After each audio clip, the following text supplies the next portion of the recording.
1. 파이토프토라가 일반적인 곰팡이병과는 달리 난균류로 분류되는 가장 근본적인 이유는 무엇의 구성 성분이 다르기 때문인가요?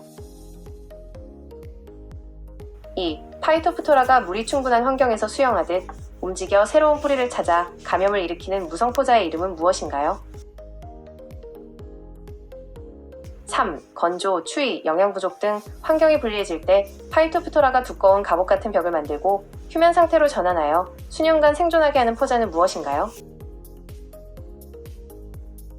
안녕하세요. 오늘 여러분과 파이토프토라 뿌리 썩은 병. 이거 참 골치 아픈 문제죠? 여기에 대한 심층 분석 보고서를 좀 파헤쳐 보겠습니다. 이게 전 세계 농업이나 자연 생태계에도 큰 위협이 되고 있잖아요. 그래서 이번 딥다이브의 미션은 이 복잡한 식물병의 진짜 정체가 뭔지, 또 왜 이렇게 방제가 까다로운지, 그리고 효과적인 관리법은 없는지 그 핵심만 쏙쏙 뽑아 알아보는 겁니다. 네, 근데 시작부터 아마 흥미로운 점이 하나 있을 거예요. 여러분 혹시 이 병을 그냥 곰팡이병으로 알고 계셨다면요. 오늘 그 생각에 좀 전환이 필요할 수도 있습니다. 맞아요. 그 점 진짜 중요하죠.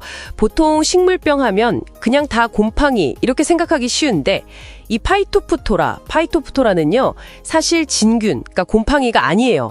난균류라고 오마이시티스, 물곰팡이라고 부르는 전혀 다른 생물 그룹에 속합니다. 이게 왜 중요하냐면 네, 그게 바로 약재하고 직결됩니다. 난균류는 세포벽 구성이나 생활사 자체가 곰팡이랑은 달라요. 그래서 일반적인 곰팡이 살균제로는 효과를 보기 어렵거나 효과가 좀 떨어질 수 있죠. 아하. 그래서 난균류에 맞는 그런 전용 약재를 써야 효과가 제대로 나옵니다. 예를 들어서 시나몬이라는 종 하나만 해도요. 이게 무려 5,000종이 넘는 식물을 감염시킨다고 알려져 있어요. 이것만 봐도 얘네들의 파괴력이나 적응력이 어마어마하다는 걸 짐작할 수 있죠. 와, 5,000종이요. 정말 대단하네요. 그러니까 완전히 다른 종류의 적이니까 싸우는 방법도 달라야 한다 이 말씀이시군요. 그럼 이 끈질긴 병원균은 도대체 어떻게 살아남고 또 퍼져나가는 건가요? 무슨 특별한 전략이라도 있나요? 네, 핵심 전략이 있습니다. 크게 보면 두 가지 형태의 포자를 아주 잘 이용하는데요. 이게 생존과 확산의 열쇠라고 할 수 있어요.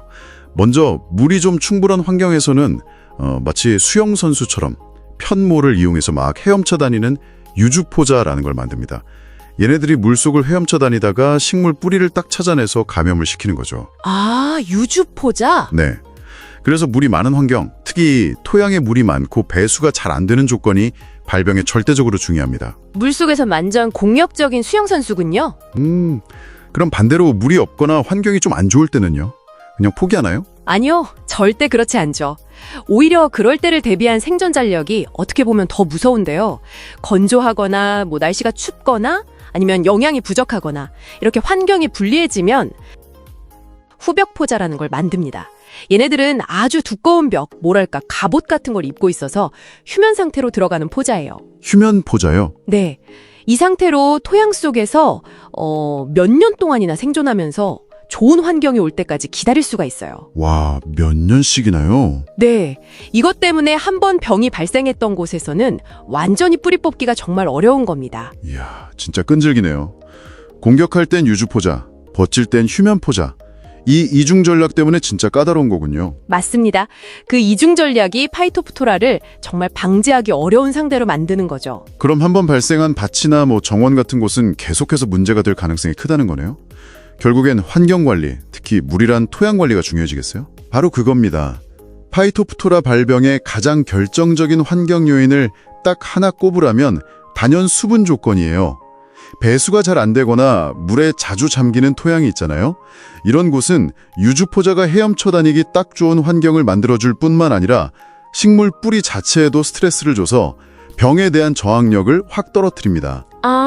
그냥 병원균이 물을 좋아해서 잘 퍼지는 걸 넘어서 그 침수 같은 수분 스트레스 자체가 식물의 면역력을 약하게 만든다는 거군요. 그렇죠.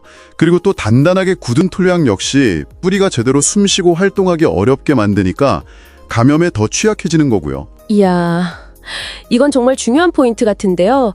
이중고네요, 식물 입장에서는. 맞습니다. 토양 pH도 일부 영향을 주긴 하는데 이게 종마다 좋아하는 최적 pH 범위가 너무 달라요.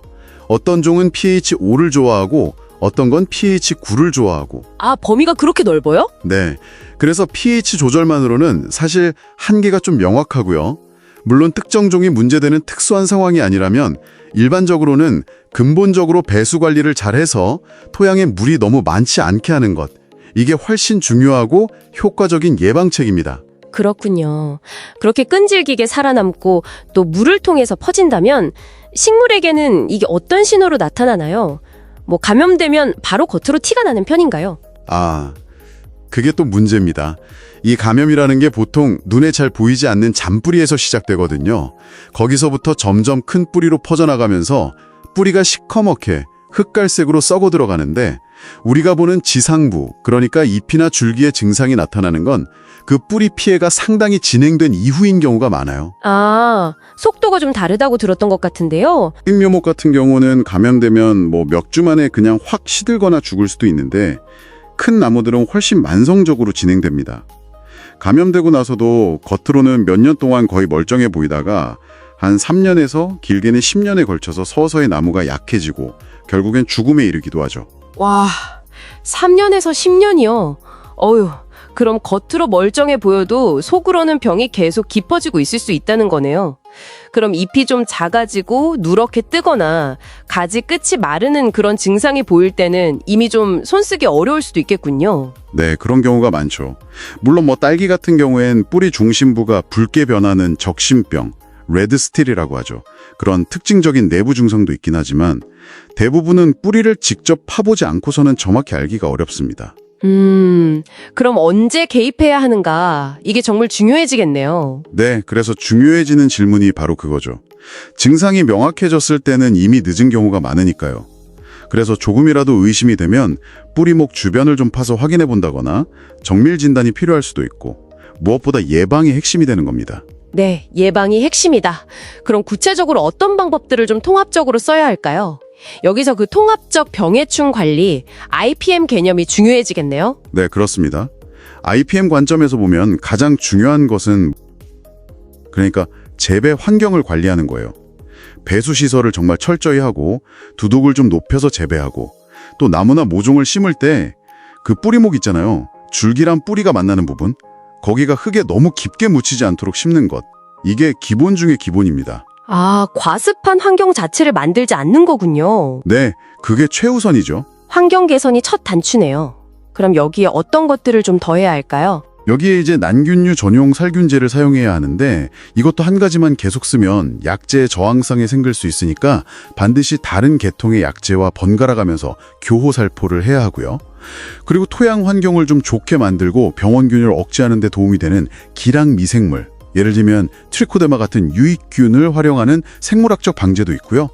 장기적으로 보면 당연히 병에 잘 견디는 저항성 품종을 개발하고 선택해서 심는 것이 중요하겠죠. 네. 하지만 이 모든 것들의 가장 기초는 역시 물 관리, 즉 예방적인 환경 관리에 있다는 점을 꼭 기억해야 합니다. 네, 오늘 딥다이브를 통해서 파이토프토라 뿌리 썩은 병이 그저 그런 곰팡이가 아니라 물을 매개로 활동하는 아주 특별한 난균류라는 점, 그래서 물 관리가 예방의 핵심이라는 걸 확실히 알게 된 것 같습니다.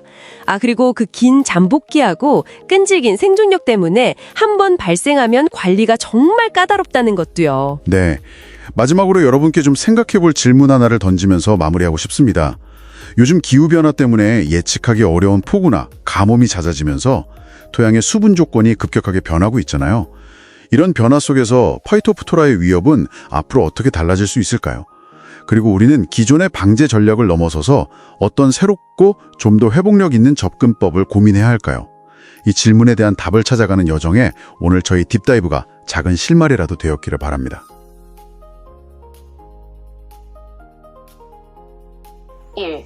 파이토프토라가 일반적인 곰팡이병과는 달리 난균류로 분류되는 가장 근본적인 이유는 무엇의 구성 성분이 다르기 때문인가요?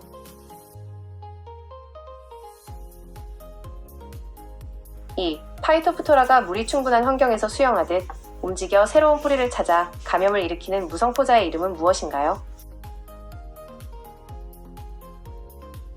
3. 건조, 추위, 영양 부족 등 환경이 불리해질 때 파이토프토라가 두꺼운 갑옷 같은 벽을 만들고 휴면 상태로 전환하여 수년간 생존하게 하는 포자는 무엇인가요?